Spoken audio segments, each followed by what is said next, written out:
Buenas tardes, mi nombre es Natalia Castaño. Nosotros escogimos a la pintora mexicana Frida Kahlo, que fue una de las artistas más reconocidas del siglo XX. Su nombre completo era Magdalena del Carmen Frida Kahlo Calderón. Nacida el 6 de julio de 1907 y murió el 13 de julio de 1954. Empezaremos con la identificación histórico-cultural, citando una frase muy reconocida que la pintora siempre mencionaba. Nací con una revolución. Que se sepa, con ese fuego nací, llevada por el ímpetu de la revuelta hasta el momento de ver el día. El día era ardiente. Me inflamó para el resto de mi vida. Soy de veras hija de una revolución, de eso no hay duda, y de un viejo dios del fuego al que adoraban mis antepasados. De niña, crepitaba. De adulta, fui pura llama. Frida Kahlo. Obviamente la fecha no coincide con la que ella nos señalaba, pero esto nos sirve para entender hasta qué punto el artista necesitaba estar identificada con el acontecimiento de su país. 1910 es la fecha que Frida mencionaba, es el año de la primavera, revolución social donde el pueblo mexicano se preparaba para la celebración de la independencia. Sucede un hecho que cambia la historia del país. El pueblo toma las armas y se rebela contra el poder establecido. En esta revolución se impulsa la importancia renovación de la pedagogía del arte. Se crea la Academia de Bellas Artes de San Carlos. El pintor Alfredo Ramos Martínez, recién llegado de Europa, implementa una nueva forma de enseñanza. Le dice a los estudiantes que empiecen a pintar en el aire libre, para que los estudiantes de la academia tuvieran contacto con la naturaleza y aprendieran a valorar el paisaje de su propia tierra, pintando al natural y dejando las influencias externas. Desde este instante se logra visualizar cómo influyó el contexto sociopolítico en el crecimiento de Frida Kahlo, en su vida y sus ideologías, teniendo en cuenta que fue una mujer revolucionaria, como hacía honor a su época, con deseo de flor de piel por el cambio, la libertad y la creatividad artística, iniciando a implementar la pintura como forma de expresión. En 1921 fomentaron que la cultura debía ser parte esencial de la imagen del país, lo que permitió que Frida creciera en un país revolucionario, donde la cultura era un pilar esencial para el pueblo, permitiendo que se llevara a cabo un proceso sociocultural que se intentaba llevar a cabo a través del arte. En ese momento, los muros y los edificios más importantes de la ciudad fueron entregados a los artistas mexicanos para que se expresaran sus ideas. Esta época de la historia mexicana se convirtió en el punto de encuentro para los intelectuales, complementándose como un lugar fértil para el arte y las ideas del siglo XX. Para Frida, a pesar de todas las complicaciones médicas que tuvo, fue una mujer con carácter, gracias a nacer en un contexto histórico, donde la revolución le daba sentido a la lucha, lo que permitió construir su propia personalidad. Teoría de la personalidad de Frida Kahlo. Desde la teoría psicoanalítica podemos analizar tres aspectos importantes en la personalidad de Frida Kahlo. El primero lo podemos asociar al deseo que Freud tuvo de querer entender cómo los factores psíquicos, aquellos que fueron traumáticos en algún momento de nuestras vidas, producían cambios físicos en el sistema nervioso. Según los postulados de Freud, las experiencias traumáticas en Frida revivieron situaciones que no fueron muy amables en su infancia. Estas fueron asociadas a la castración a nivel psicológico que su madre propició durante toda su niñez, lo que marcó su vida debido a que no le permitió que Frida desplegara acciones voluntarias debido a los ideales religiosos que ella tenía demasiado arraigados. Lo anterior se tiene en cuenta en la personalidad de Frida debido a que para el psicoanálisis las actitudes parentales influyen en la sensación de bienestar o malestar que los niños experimentan.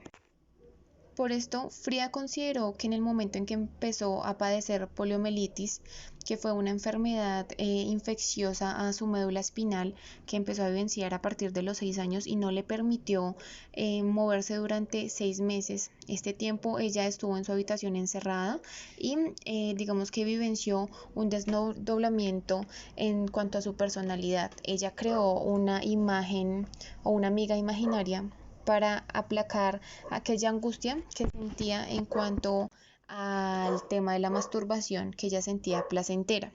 Ella creía que la poliomielitis había llegado a su vida debido a un castigo divino que se había dado por aquel deseo prohibido que tenía de sentir placer mediante la masturbación. El segundo aspecto importante fue su homosexualidad. Este comportamiento pudo desencadenarse según la teoría psicoanalítica de Freud debido a que el ambiente familiar en el que la artista se desenvolvió desde su niñez no era saludable y digamos que no le permitió forjar una identidad sexuada conforme a su sexo femenino. La relación de sus padres no mostró un modelo heterosexual afectivo en cuanto a la pareja. No eran amorosas y no se expresaban, digamos, ningún sentimiento de amor el uno hacia el otro. La relación siempre estuvo al mando o dominada por la mujer, o sea, la mamá de Frida, debido a que ella tenía un temperamento muy fuerte y era la única que podía tomar decisiones en la casa. Durante el transcurso de vida de Frida, no encontró un modelo masculino el cual fuera una figura como su padre, o digamos una figura que implantara el poder diferente a su madre, debido a que ella era la que tenía este rol en la familia. Esto le permitió que en el proceso de reconocimiento de su propia identificación tomara a su madre como eje fundamental, debido a que reconoció seguridad y dominio en la imagen que necesitaba hacer frente a sus temores y a sus dolores que padeció durante el transcurso de su vida, los cuales paradójicamente fueron engendrados propiamente también por su madre. El tercer aspecto que puede ser analizado mediante la teoría de personalidad del artista se asocia al sentimiento de maternidad frustrada que Frida durante el transcurso de su madurez experimentó. Debido a que ella no pudo nunca experimentar el hecho de ser madre por el accidente que tuvo en su adolescencia y lo que la limitó en muchos aspectos de su vida. A este acontecimiento se puede sumar que el artista durante su infancia nunca tuvo el cuidado y el interés de su madre, porque su madre siempre estuvo ocupada cuidando o focalizada en el cuidado de su hermana menor. Después del accidente que Frida tuvo, consideró que se debía un castigo inconsciente por aquellos deseos pecaminosos que desde niña tuvo en cuanto a sus deseos de querer masturbarse. Idea dominante. Frida Kahlo es considerada una de las mejores artistas mexicanas del siglo XX. Sus pinturas son muy creativas, de carácter imaginario y poco convencionales. Ella experimentó con diferentes estilos y temas con los que impresionó a todo el mundo del arte, debido a sus trabajos de estilos surrealistas y pinturas con referencias sexuales. Pero su idea más dominante fueron sus autorretratos. Usaba como técnica su propia vida, basada en hechos reales, pintó su biografía, captando sus propias emociones personales y sus sentimientos de hechos y crisis como fue su discapacidad o la incapacidad de tener hijos y sobre todo la turbulenta relación que tuvo con su esposo Diego. Cada vez que ella peleaba con él, dibujaba para expresar cómo se sentía en el momento. Trataba de plasmar sus emociones en el retrato. Parecía que siempre pintaba lo mismo, pero cada autorretrato revelaba las emociones internas al momento de pintarlo, dicho por ella misma, donde todos sus autorretratos tienen una historia por contar. Emociones, pensamientos y pasiones. Frida Kahlo, como ya habíamos mencionado anteriormente, desde muy pequeña empezó el arte de la pintura, ya que por su estado de salud tuvo que estar meses en la cama sin poder moverse. La soledad era su mayor compañía durante la niñez. En la adolescencia sufrió un accidente automovilístico. Nuevamente tuvo que pasar muchos días en el hospital. Luego la trasladaron a su casa para poder recuperarse. Ella tuvo muchas recaídas secuelas al accidente. Sin poder moverse de la cama, su madre decidió poner un espejo en el techo de la cama. Ella se veía en todas partes y así empezó a dibujar su autorretrato. Desde ahí encontró una forma de expresar cómo se sentía. Vio en la pintura una forma de liberar su cruel vida, donde empezó a transmitir sus emociones, pensamientos y pasiones, reflejando en cada pintura cómo se sentía en el momento, sus mayores frustraciones, mayores deseos, alegrías. Plasmando cada suceso de su vida, luchaba contra todo pintando. Veía en ella un refugio para los problemas.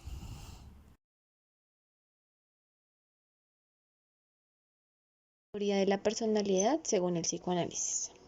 Freud consideró que la personalidad derivaba de la interacción de fuerzas psicológicas conflictivas en tres niveles. Estos tres niveles fueron denominados por Freud como los niveles de conciencia o niveles de la mente: el preconsciente, el consciente y el inconsciente.